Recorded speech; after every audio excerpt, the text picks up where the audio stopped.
마치 대학생들처럼 과목을 선택해 듣는 고교 학점제가 올해 고1 학생들을 시작으로 도입됩니다. 어떤 심화 과목을 선택해 어떤 성취를 이뤘는지가 학생에 대한 평가에서 중요해질 전망인데요.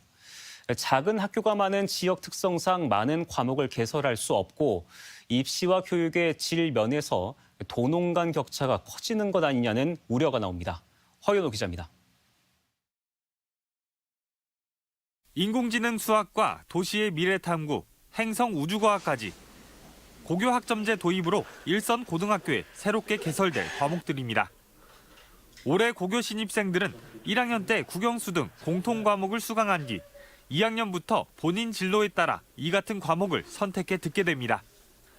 수업을 3분의 2 이상 출석하고 학업 성취율을 40% 이상 달성해야 이수한 것으로 인정받는데 3년 동안 192학점을 취득해야 졸업할 수 있습니다. 기존 9등급 내신 체제가 5등급제로 개편되는 등 수업 방식부터 입시까지 대격변을 불러올 수밖에 없는 변화입니다.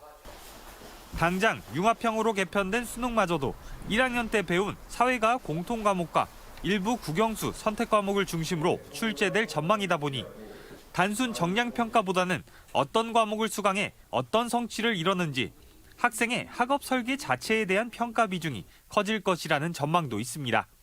수능이 이제 통합형, 융합형으로 만들어지다 보니까 본인의 진로와 적성에 맞는 과목들을 심화된 과목들을 선택해서 배우는가 이것이 좀 더 고교학점제에서는 중요하게 되었습니다. 하지만 도농 간 교육도는 입시 격차가 벌어질 것이라는 우려도 큽니다.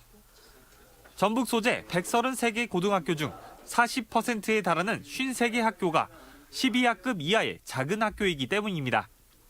선택 과목의 폭이 넓고 대학이나 타 학교 개설 과목까지 선택권을 넓힐 수 있는 도시의 규모 있는 학교가 입시에 유리할 수밖에 없습니다. 순회교사와 함께 전북 온라인 학교에 개설된 수업을 통해 도농 간 불균형을 해소하겠다는 것이 교육당국의 구상이지만 수업의 질적 차이가 클 수밖에 없다는 겁니다. 전라북도 같은 경우는 한계가 너무 명확하잖아요. 전주권 위주만 있고 나머지 시군들은 거의 대학도 연계할 수 없는 상황이니까 저희는 그런 부분에서 더 격차가 심화될 거라. 여전히 서울 16개 주요 대학에서 수능 위주 전형으로 40% 안팎의 학생을 뽑고 있는 상황.